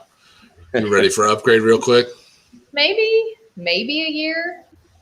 And then he had a Suzuki SV650. Is that what it was? Yeah, like that standard sport naked bike. Yeah. And I would ride that around here, but it wasn't good for the highway. So I would ride with him if we went long distance.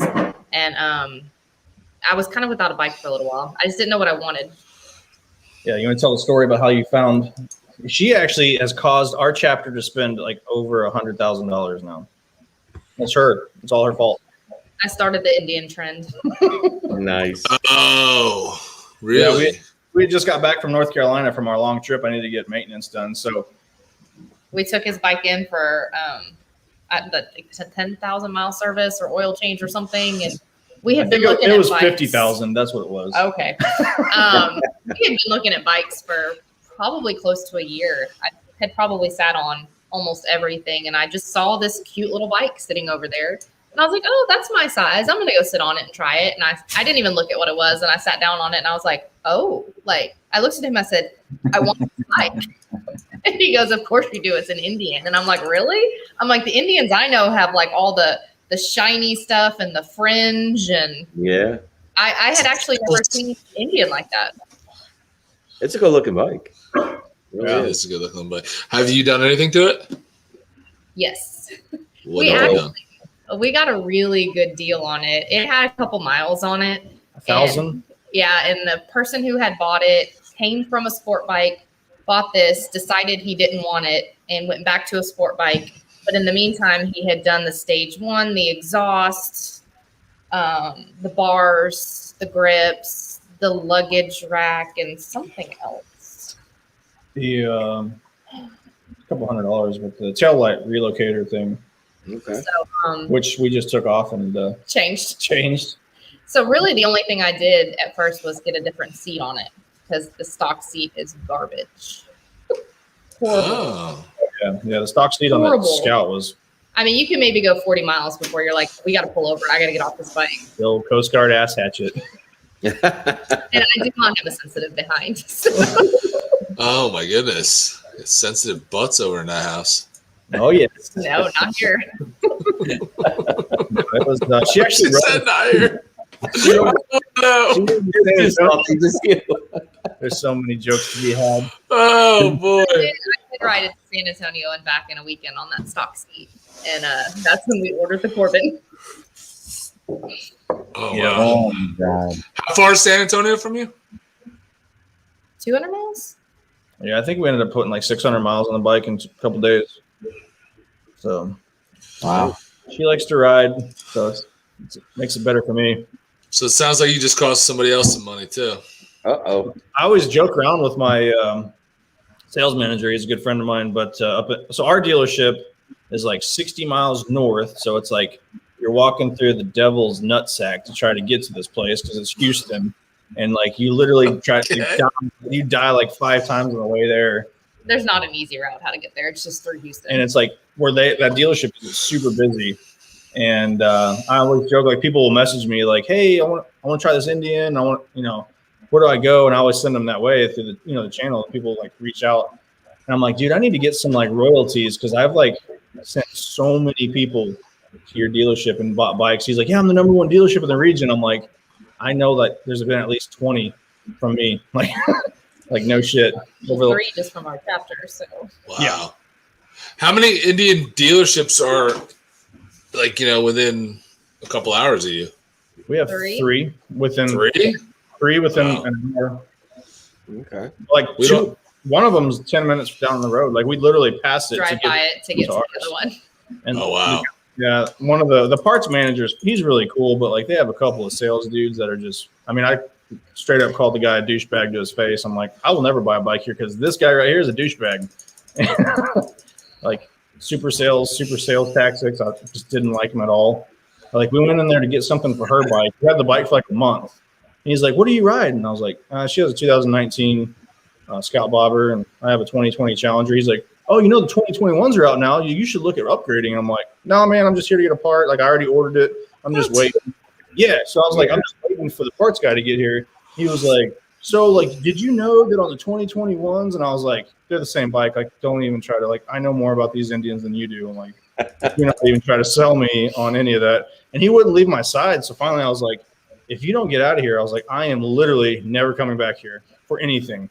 And it was just a bad experience. One sales dude ruined me. So now we ride 60 miles through hell to get to our dealership. That's super good. And the reason we bought from there, we went to go get a T-shirt for hers. We did. Most expensive T-shirt ever. Somebody had commented on here that you should be selling those salty AF T-shirts. Where did you get? She bought it. For I me. bought it on Etsy. Actually, I found it on Etsy. Oh. You can make it yourself on Etsy and sell I it. could, but I don't know how to make T-shirts. So But wait, you said you wanted to make T-shirts. I do. I want someone to make it for me. Just to be clear. Just to be clear, now you need employees for the channel. I do. So I have time. So now I have time. So while he's editing, I'm going to learn to make T-shirts. There you go. My new goal. Goals That's for the perfect. channel. You made her have a new goal. She's got a new goal. That's awesome. Oh. That's awesome. So how many people in the side chat have Indians? Tell us if you got an Indian or not. Well, we know one of them. Who's that? AB. Does AB have an Indian? Yeah, he's got a Scout. He's a Scout. Yeah. He's got an And older. Sucky. I said people in the side chat. Yeah, He's not just AB. AB don't sound right. He's just a helmet. He's just a helmet. I was actually chatting with him the other day. I'm like, dude, like you had like the mask thing down before COVID even made it mandatory. He's like, you have no idea how crazy it was to go into a dealership, put a mask on, and start filming. I'm like, before COVID, people probably thought you were either going to shoot the place up or you're like a psych patient and you just like needed a little special space. I think it's the second. Stevie, the military biker, said he's stealing your idea. He's doing military AF. That's funny.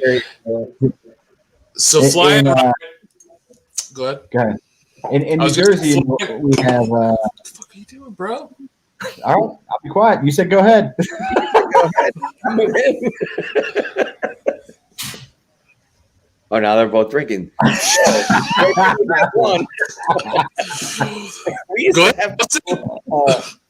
So in Jersey, we have, we don't even see a lot of Indians on the road. I mean, I don't know. When's the last time? I don't know that I've seen a Challenger in the wild here in Jersey. I do. There's 2 on McGuire Air Force Base. Okay, so you see them. I mean, we just don't have a dealer network. Yeah, no. We had Indian dealers that shut down. I mean, Jersey is one of the most densely populated states in the union. We have one dealer. That's crazy. That is tucked away in the corner of the state, and it is not easy to get to. Yeah. The next closest dealer is out in PA, if that dealer is even still open. I don't know. Is it still open? Yeah. So, and beyond that, like we had one in northern New Jersey on Route 22, and there was one just over the border in New York, but they both closed up. So Neptune is the only one we have left. Neptune is the only one. That's crazy. For the longest time, we wouldn't see any Indians out at all. Like every time we went somewhere, people would like flock to my bike.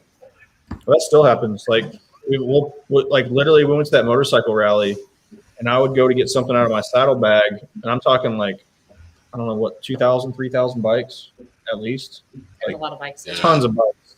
And we were one of the select. There's maybe like 50 Indians spread out throughout, but we had like all of our Indians in a row. And I was like, we were just hanging out by the bikes. Next thing I was like, I don't want to talk to anybody anymore. We need to go walk somewhere else. They're like, why? I was like, I'm just sick of talking to people about the Indian. Like everyone would come up like, oh man, what's that? What is that? I mean, and they didn't know anything about the bike. And like a couple of people were like, is that a Honda or is that, people like didn't even know what an Indian was. So I was like, I have a buddy in Tulsa that's like Harley or nothing.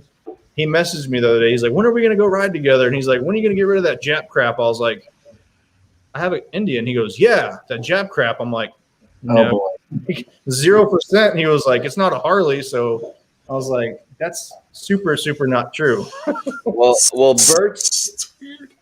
Bert's first experience seeing an Indian was at a particular show in Greenwich.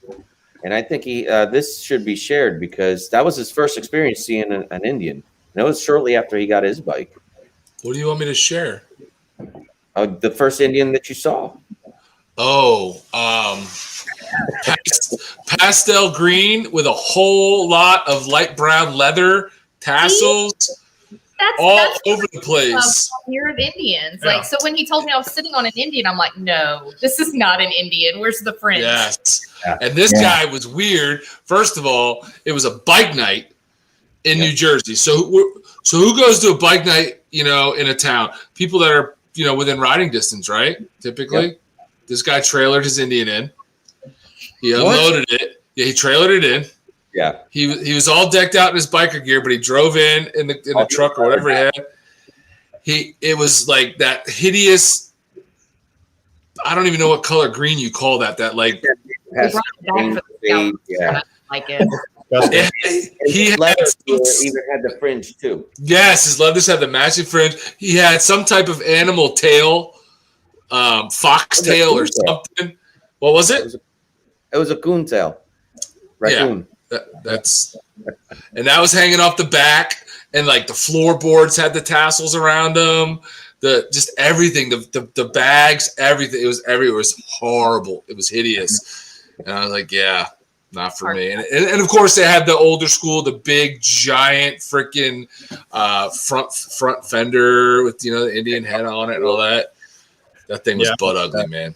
But the sad part is that actually wasn't even custom. That actually came like that from Yeah, the no, that's how they made it. That's all you it saw. came from the factory like that. I think it was called the Chief Vintage, right? I don't know. It's just ugly. Something weird. And Yeah. they were $35,000 bikes. Yep. Yeah. We don't. Yep. George, we don't Maggie, those Indians. We're a very select Indian crew. get your boy in check, George. My first bike had no tassels, so I don't know what you're talking about. Yeah, it wasn't tassels. It was studded. It was studded. It was, There that's right. It was the classic heritage bags that had the little studs on them. Okay, so Studley. It was Studley. okay, it was Studley. This guy talking trash riding a freaking Buell. The old Buell. Man, Yo. remember those girls would sit at the Harley dealership in the corners and they'd surround them with T-shirts, and the salesman would act like they didn't exist. I went to go look at one. They're like, a Buell? Like, what's that? And I was like, you know, the two bikes that are over there, like covered with T-shirts. And he's like, oh yeah, those, I don't know what those are. I'm like, don't you guys sell them? So you got some characters over there, man. Woof. the Indian dealer in Jersey, the one in Neptune, I kind of feel like they sell more Royal Enfields than they do Indians. Yes. Yeah, they're loaded with Royal Enfield in there. On their Facebook page, they're constantly posting dudes buying those Royal Enfields. Those Do Himalayans, the what? the Himalayans, like that Venture, The sidecars, the hacks. has like 20 horsepower. Yeah. Well, I just told somebody on Facebook to go buy a Royal Enfield because we're selling Jeannie's bike. It's for sale right now on Facebook, and of course he comes back with, "I'll give you $3,500." And of course this individual was from a certain area, and he says, "I won't pay more than $4,000." I said, "Good, go buy a Royal Enfield." And Yeah. he goes, I take offense to that. That's where I left it at. Yeah, Oh man. I don't know too much about the Royal Enfields. I know they make that adventure touring bike that like super powered, but supposedly it's rock solid forever. I don't know. Actually, They are solid bikes. They are. Are they made in India? Royal Enfield? No, it's called Himalayan. I think they're a British company. But I just watched a review on somebody's channel on that bike too. It looked pretty cool. Yeah. You would look pretty cool on one. I would, wouldn't I? You should cancel the order you have and buy one of those. You know, only if you ride on the back, little buddy. Only if you ride on the back. That'd be a picture. I'd make sure I record. No. I'll be there for all you. There's a dude that works at my hospital that has a Uriel with a sidecar, and he like rides it every single day. There's not a day out there that doesn't have the Uriel, I think it's called. Uriel, I never heard of that. WW2, like old school bikes with a sidecar, and they make them like that, so it just comes off the showroom floor. Huh. It's wild. Huh. All I know is there's only one person on this live stream that's on video riding on the back, so they should just tone it down a little bit. Ooh. Uriel.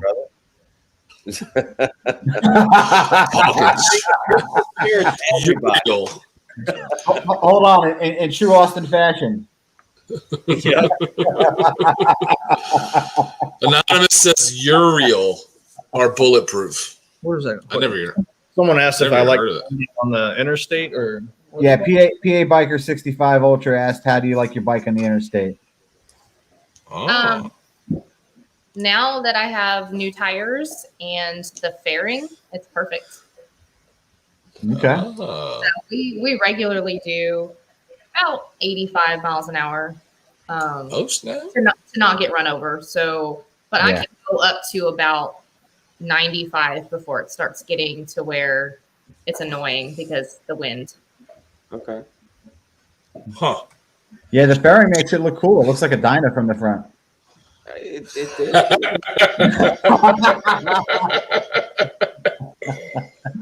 it's got the little you get that all the time. It's like it's like a miniature like batwing fairing. Yeah. I did a video on it and it was like pretty It is cool. hilarious little video that I did all kinds of messed up things, and it was not a very We still need to fix the headlight because it's pointing straight up, so Like- it's useless. It's got an angle to it. So if she rides behind me, I'm like, "You're blasting your brights." She's like, "My brights aren't even on." I'm like, "Well, whatever it is, it's going into my eyes." So That's funny. but we had to like change out the headlight to like the regular Scout headlight. It has a whole relocation kit because of how the bobber was set up with the bezel or whatever it was called.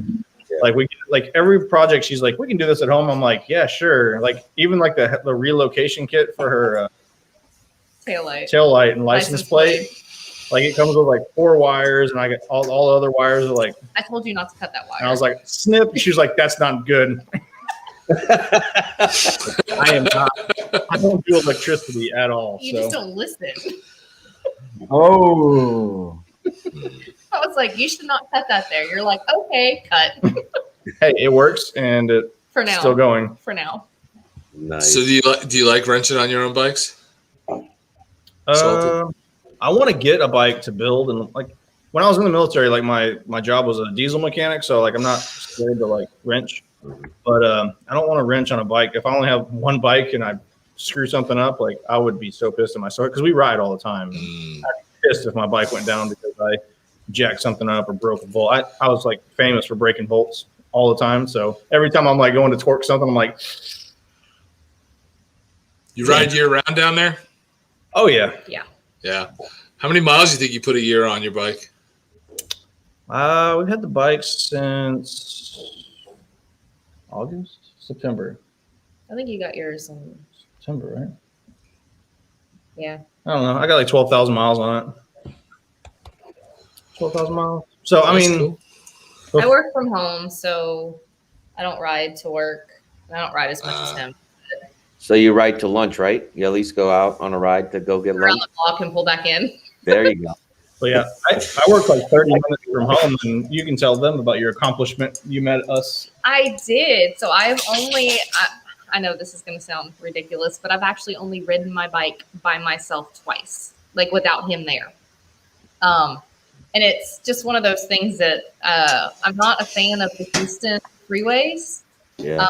especially being just one bike by myself. But I did go and meet him and someone else at his work, which is about 35, 40 minutes away, and it involved several freeways. So I just did that recently.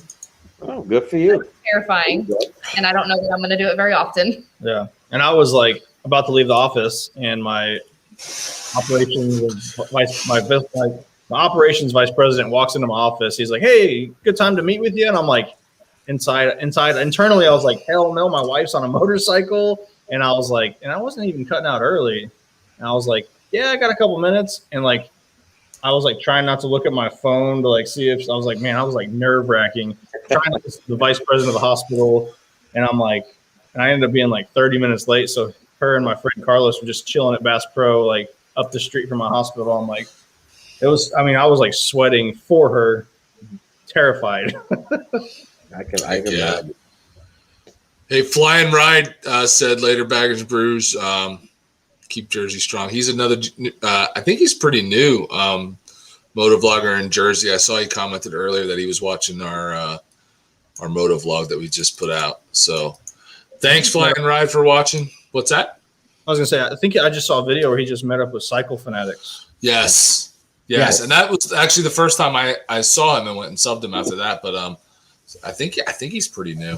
Mm-hmm. I think he's got some quality products. I know he's got a nice ass CVO. Yeah, CVOs, they are nice. yeah, Cycle Fanatics. He's like maybe 2 hours north of us. I think Flying Ride is like in the middle of the state, maybe like about an hour. And we've got a couple of people in Jersey who are popping up. Ride the Biker is actually real close to us. It's just the only people we've met. I mean, I think the only guys that we've met up with have been Cycle Fanatics and Jersey Nick Moto. Yeah. So are you guys on the southern part of the state then? Yes. Yeah.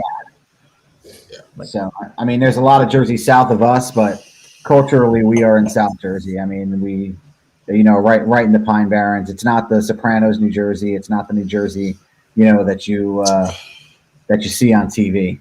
Yeah. No, not at all. The only experience I have Somebody's Cape really May. concerned about that, too. Cape Yeah, May. Yeah, that's good. Good part. Yeah. We love Cape we're May. about an hour from Cape May. Okay. So- I used to go up there. Like I went to boot camp there, but I also used to go up there and do some work when the ships would be in, and we would do some operation stuff out of there. Oh Well, I yeah. had- Definitely let us know if you ever head this way up again. Definitely meet up for sure. Yes, Coast Guard station right in Cape May. I mean, we have a couple of Coast Guard stations in New Jersey, obviously, but Yeah. Cape May is a big one, and I think up by like Mantolokin or someplace like up that way a little bit more is another big one. I forget the name of the town that it's in, but two big ones that I know, and I think Atlantic City has one. Yep. So, Yeah. Tons of bases on the East Coast for sure. oh yeah. What? So have you guys been to a lot of rallies? For us, we go to the Lone Star Rally every year, and when she first started riding, it was her first year riding. I don't know how long you've ridden for, but we went down there and 6 months. she'd been riding for 6 months, and the interstate to get down to the Galveston Lone Star Rally is like one of my friends called it the Mexican Autobahn because of how fast we drive. He was Mexican. It's totally not racist, but like leaving that rally, I don't get scared hardly ever on the bike, and I was like terrified for her because we were going like probably 75, and these cars were going like 100, 120, like racing down the 45 and swerving around us, and it was awful. So like now we get a beach house with our chapter down there. It's kind of like one of those things that it's not mandatory, but it's like we all love doing it. So we always get a big ass beach house, and usually it's super nice, and we all nice. But That's for Larry. Larry's Nice. saying I hadn't finished my first beer yet. That's just, you should never make that comment, honestly. Good grief, It's a waste of time. punk. But yeah, this year we're gonna Good. I was gonna say we're gonna go to Arkansas for the Blues Bikes and Barbecue. If it's hopefully it's not canceled. That's awesome. It was canceled last year. I don't think it'll be canceled. It'll go this year. Yeah, but That that's was the only actually- rally I've been to is Lone Star. That's the only one you've been to so far? Mhm. So do you think you'll get to Sturgis anytime in the next few years? Oh yeah. Yeah. If we started planning earlier this year, we would be going this year. Yeah. It'll do wonders for your channel for sure. Yeah, I mean, That's I've seen a lot of the people that went to Sturgis, and they always get tons of views, and so. But So I was just telling these guys, it's kind of funny because, everybody's starting to talk about Sturgis now because it's only a few months away now.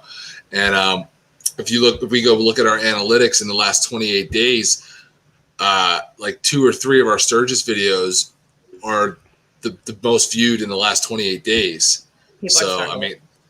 People are starting to look up Sturgis, start, getting ready for Sturgis, getting excited about Sturgis. They're watching the videos. And so those things, man, they just live on, dude. They just keep rolling. What's up, Skid Pig? Good Pig, what's up, brother? Haven't Cheers. seen him in a while. Heck yeah, the mud crabber himself. The mud crabber, skinning Crocs. Did you sell the Harley yet, Skid Pig? Because I know he was looking. He was selling a lot of stuff, and the Harley was one of them. Interesting.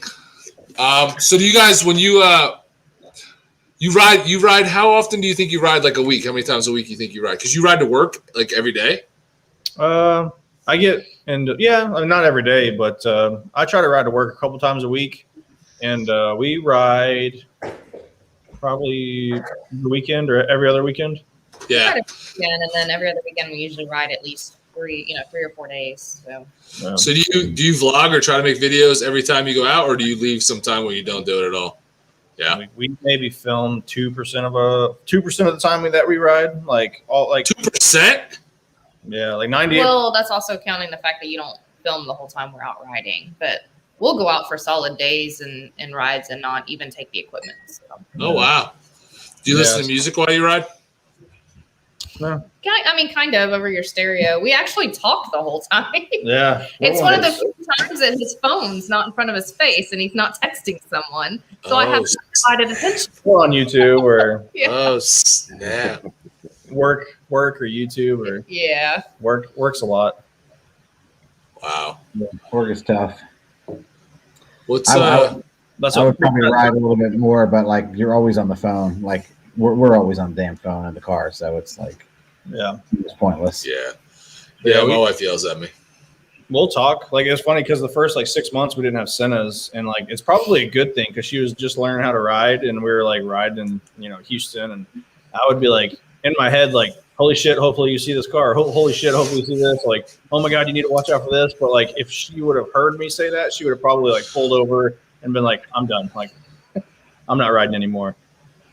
Yeah, that's funny. So what? If you were listening to music on the bike, what kind of music will you be listening to? Do you have a preference? I listen to all kinds of crazy stuff. Everything. It's just all over the place.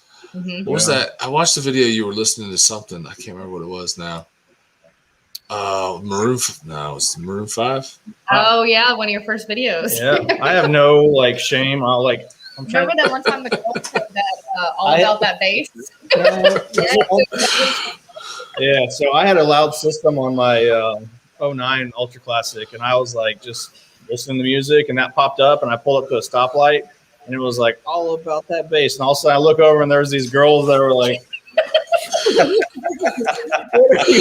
"Oh, that's funny." I'm in a cut, and I'm like, "Oh man!" Like, so I listen to like all kinds of music, and I don't really like have like anything that I really like prefer over anything. There's a dude, I forget his name now, but he does like remakes and stuff, and he did a song based on that with the same music and stuff called "All About the Beard." Oh, okay. And I blast that all the time on the bike. He's saying "All About the Beard," "All About the Beard, no stubble." Nice. So, yeah, George listens to some interesting stuff. What are you listening to, George? Oh man, I had a musical incident when we were in front of a brewery, and I know like he's looking at me and he's laughing. Like I know the story's going, so I may as well just fall on the sword. So I stream music from my iPhone, into the bike, and usually I never remember to turn down the volume. So when you turn the bike on, it defaults to the radio. Well, it defaulted. What was on? What song was on? I don't know what that was, dude. You tell me. I don't even remember, man. It was like I can't remember. It was like some Celine Dion or something. Like it was super gay. It was, and we were backed in front of the brewery. The brewery was all open, and it was just full bore. People were sitting there drinking their beers, and all of a sudden, this really, really gay music comes on. Oh boy! My vice president listens to like he likes that kind of like gay music, and he'll like blare. He has a challenger, and he'll like music. We'll pull up to like a biker bar, like hardcore 1%ers standing outside, and he'll have his shit turned up to like 10, and it'll be like Prince. Like, God, Prince, man, it could be like Taylor Swift or it's like Pitbull. Yeah. I'm pretty sure I've heard Taylor Swift on there. I'm like, come on, man. I'm like, I mean, I don't really care what people think, but come on, man. George listens to Taylor Swift. Say you don't. I'm not a Swiftie. I don't like Taylor Swift at all, 100%. But I don't either. Even if there's something like really like crazy on my music, like if I pull up to somewhere like that, I'm like, turn it down. Yeah. But she doesn't have music on her bike unless she can hear it through my helmet over the speaker. Oh yeah, that's right. The Scout doesn't have the speaker system yet. I want some speakers on my bike. Oh, the sound bar is actually pretty good. Yeah, now that I have that fairing, it can go right there behind. Might be something you want to look at. Yeah. You mean you didn't get one of those for Mother's Day? No. My mom doesn't ride motorcycles, so. Oh, that's messed up. Every Mother's Day, messed up. What communication system? Do you guys use in-helmet communication? Yeah. So you're using Senna's? Yeah. She's got the 10S. No, you have the 10 something. I have the 20. Yeah. I can have my phone hooked up to it. I just don't. You just don't play it. I actually just got that 10C Evo because I actually went like 3 weeks without getting a solid video recorded because I was trying to do dual vlogs with 2 mics and like the splitter.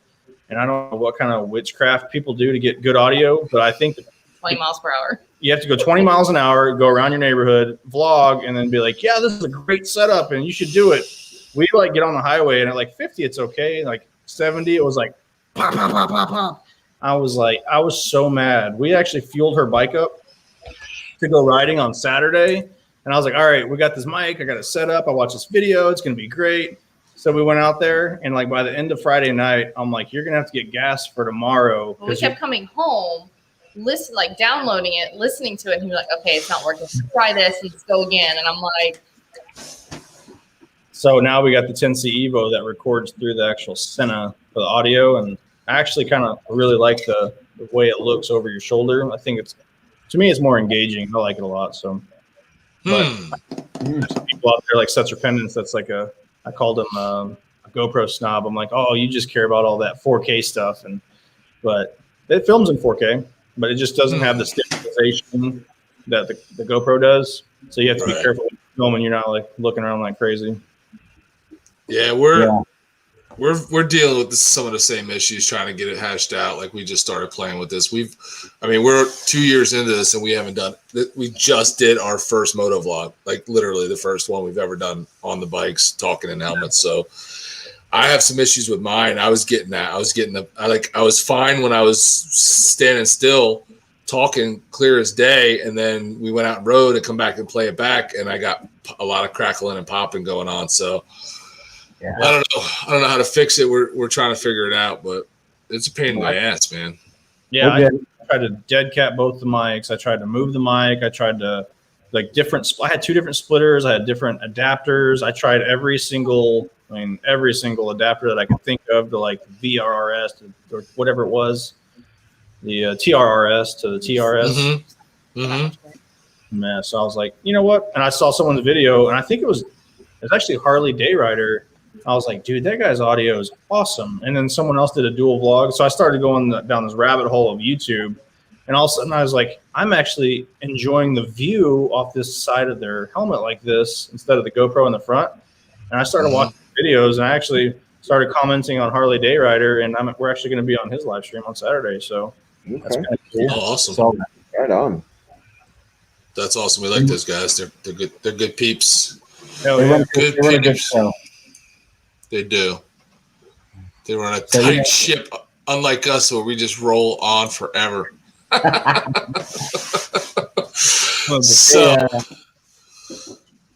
We have our cameras. I have mine in the front. Bert has his up on the side. Like we're trying to figure out, right now we have 2 different camera angles. So I think that's how we're going to roll for a little while. But even with the full GoPro on the side, right? I think you said you could feel it.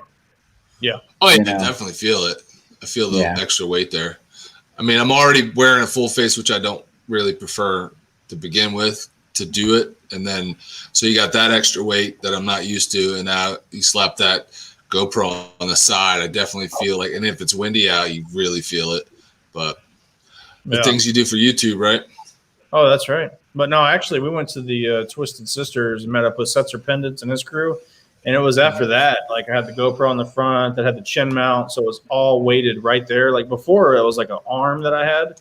So I didn't really feel it that bad. But that chin mount that I had on my new helmet, it was like by the end of the weekend, because my padding had kind of settled in, it would sink forward. So I was like, I am doing something different. Like I got to figure something out. So I'm super. Any camera pointed away from me. There he is. Yeah, when did he sneak in? Thanks, buddy. Thanks, man. I love you too. Jeez. The hate. So Austin Bikers and Brews, what you selling? I'm looking for a bike for the lady. What am I selling? I said my lady's bike. It's a 2015 Sportster 48. It's got 3,383 miles, 3,838 miles, and it's pretty much brand new.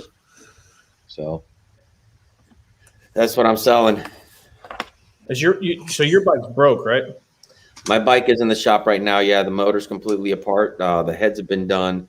The cylinders have been honed out and fitted with the for the 113 package. Okay. Just waiting on the crank and the shaft to come in from the shop. Those all upgrades then? Oh yeah. If it's broke, that's when I upgrade, and it's really broke. So everything's being upgraded, split case and everything. So it's balanced, blueprinted. It's gonna be a go. That's good. Be pretty beast. So Beast. How All long is it gonna- souped up and stuck behind me. yeah, I mean, And my little 103 with nothing done to it. yeah, I think you have nothing done, but your tune is just right, man. You got some go. It's all about the rider's skill, Austin. No, this one is tuned. No, It's all about the skill. This You have guy. your 103 tuned? You know what? It was tuned before I got it. I haven't done anything to it. I mean, I just like the way it runs, the way it sounds, the way the pipe, everything. I didn't mess with it at all because I think it's like just the way I want it anyway. So Yeah. I'm good with it. You know, Yeah. sure. Would I love to have a 128 and more power, more? Yeah, but I mean, I'm not at the point where I want to do anything like that. Yeah. Yeah. It's, Crazy. we test rode some new bikes, and he got his first ride on an M8. So his butt dyno liked that for sure. Because That was Harley nice. M8, the Harley M8 is a big step up in power from the twin cam. Is it really? It is, but nothing sounds like a twin cam. Nothing sounds like a twin cam. Right. Yeah, because that's Yeah. my road captain has a 2019, and I used to mess them so bad because he had the 2019 Street Glide Special. So he would like fire his bike up, and then I would fire my Kawasaki up. I'm like, dude, we got the same engines. This is awesome. He was like, oh, it's not. I'm like, it sounds the same. It looks the same. It doesn't shake anymore. He would get so I'm like, dude, we have the same engines. This is awesome. There's a question for George. I just typed it in there. I'm looking at a 2021 Road Glide Limited, and the holdup is I want Gauntlet Gray. So Gauntlet Gray is a color that is apparently hard to come by. or everybody has it. Well, I saw the first one on the road the other day. So It's a great color. I would have gotten that one too, just like Bert said. I don't care if he has it. I would have gotten it too. Done my little twist to it. It's a beautiful color. I was thinking about buying a red bike, but you know, both of you guys got that covered. So A what bike? a red bike. I thought you were holding out for that custom pink bike. Pro Monkey says Evo, and then Blacktop Devil says his Evo sounded better than his V Twin, and I agree with that. My first bike was Nothing Evo, beats an and Evo sound. that sound was amazing, Yep. amazing. But it was a 5-speed, and everybody was leaving me in the dust on the highway, so I had to get rid of it. It's nothing like better than seeing Bert just like shaking. Yo, that thing. I like the way my 2006, the 88, but mine was punched out to a 95, so I don't know if that made it sound different. But my 2006 Electric Glide Standard, it sounded awesome. Like when I got the 96 and it had the cam and the pipes, I was like, man, I miss the way my other bike sounds, but I did not feel like rebuilding it or spending any more money on it. So Potato. it was. Yeah. You ain't kidding, Blacktop. That's exactly what it sounds like. If you really look at it. It is cool. It's definitely cool. That's pretty good. I like that. All right. Well, listen, we're rolling in on 2 hours here. We're going to wrap it up probably right here. This has been a lot of fun, man. We really appreciate you guys coming on and hanging out with us. Go around the horn if you guys got any final thoughts or anything you want to plug or talk about before we get off. We'll do that. We could start with the guests. If you guys got anything you want to just plug again or talk about or final thoughts, whatever. I was going to ask you guys. I mean, I know you're going to the van, but are y'all going into any of the rallies? Yes, we're doing VAM. Well, we don't know which ones. I'm definitely doing VAM, but we'll have representation at VAM. We're doing Ocean City Bike Fest in September in Ocean City, Maryland. We're all going to that, and we're all going to Daytona Biketoberfest in October. Okay. So those are the three things we got on the books scheduled and everything, and we most likely will make an an appearance, even if it's just for the day at Gettysburg. Bike week out in Gettysburg, PA. That's not really a far ride for us, a couple hours, 2-3 hours. So we'll hit that up. We haven't decided if we're staying overnight yet or if we're just going out for the day, but we'll do that. So that's all the rally stuff that we have planned for this year.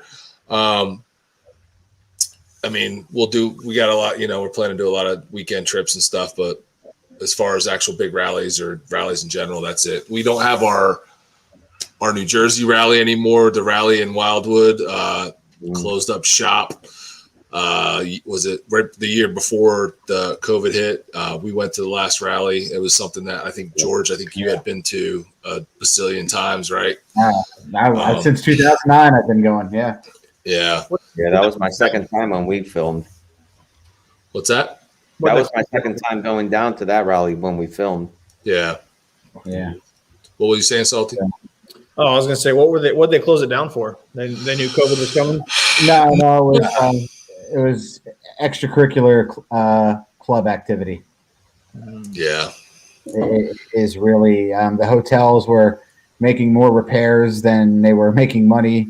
Some of the smaller hotels, the arrests were insane. And at the end of the day, from what I read online from the town of Wildwood, the policing of the event was getting to a point where they couldn't get enough police to get it. They were going to have to look at the National Guard, and apparently the bill attached to the National Guard for a town like Wildwood just didn't value the cost of the rally. Yeah. Definitely. That sucks bad. Like, I know every year we have a couple of like stabbings or shootings, but I mean, that's normal in Galveston. Anyway, that's like a normal Saturday night in Galveston. So Snap. it just happens to be bikers on bike. Well, actually, like last year, I don't even think it was bikers. It wasn't a biker. No. Well, Wildwood is a shore family town, and this rally, was a mandatory, and hundreds and hundreds of members showed up, and the town is just like, whatever. Yeah. I think it was really just driving away the regular, weekend warrior riders that come in. They're just uncomfortable being around it because it was a really, like George said, it was a mandatory for them, and they're a big club, and I think it just made a lot of people uncomfortable. So the overall attendance was shrinking, less vendors were showing up. So I think they just decided to call it and do away with it. But it is what it is. It just was nice because it was, a nice little ride for us, and it was close to where you can just go down for the day. Yeah. But Robbie Higginbotham says if I'm going to be at Vam, we can meet up there, and I'm definitely going. I am the one. Yeah, we'll tickle beards on our tummies. I'm definitely the one. I'm definitely booked. Me and my wife are going. George and Austin are still trying to work out details. Hopefully they can go, but if not, I'll definitely be there. And Toby Northern will be there, and he says that we put on a good show, even if Salty and Sprinkles are our guests. I guess that guy. He's slowly becoming another AB. You know that, right? Yeah, he's another pot stir. Yeah. Mrs. Monkey's in the house too. All right. What? Hello. Nice. Well, listen, we're not pulling. Buenas noches, lo que sea. What? Say what? Yeah, Mrs. Monkey, don't worry about it. I was going to say, who hit the SAP button? Oh my goodness! What that was? Oh man, we speak English. Thank you guys for coming on. I mean, one of the Appreciate things, obviously, as I was going through your channel, preparing for this, is, you put out a message a while back, and the Harley Indian discussion and the debate or the hate. It's really kind of a pointless thing, because as a Harley rider, even though I'm probably never going to ride an Indian, I'm living in New Jersey with the current situation, definitely not going to ride an Indian. Yeah. I still want Indian to do well, because the better Indian does, the better product Harley's going to put out, by default. And, you said it best, if you're, not over the target, you're not getting any flack, you know. And I hope they do better, because in the Northeast where we are, they're not. They're simply they're not. We don't see a lot of them on the road. We really don't. We definitely see more Metro Cruisers on the road than we see Indians on the road. Yeah, There's quite a few of those. Yeah. You know, I've seen a Bobber a handful of times. I've seen a Challenger a handful of times, and a handful of the older bikes when they were Indian before Polaris bought them. Mm-hmm. Right. So there was actually a bad accident in front of the gate to McGuire where an Indian hit the side of a car, and it literally snapped the whole front of the frame off. And that was before they went into this new program, when they was still with Polaris. It was pretty bad. Yeah. Hopefully it doesn't happen to everybody. But yeah, so keep up that message, man. I love that message. You know, as long as you're on two wheels, you know, that's awesome as far as I'm concerned. I'll wave to you on two wheels. I won't wave to you if you're sitting in one of those slingshots, though. You're not getting a wave. Hopefully there's no slingshot listeners, but yeah, I call them the cancer of the road, because they're always taking up all the parking spots. I'm like, oh, look, the cancer patients. That's funny. No Polaris Oh, make boy. them, like, screw those things. That's funny. But what our That is dealership funny. pass up is like the number one slingshot dealer in the country. So they Really? there's so many slingshots in Houston. I'm like, and they always park in motorcycle parking, and it's like, Yeah. yeah, I want to like push them out in the traffic. Yeah, I'm telling you. But thank you for your service with the Coast Guard, and honestly, thank you for your service in the community. You know, people don't understand what it's like to work, you know, in a cardiology environment. It can be very stressful. Oh yeah, So it's definitely challenging. Absolutely. Appreciate it. Appreciate the words.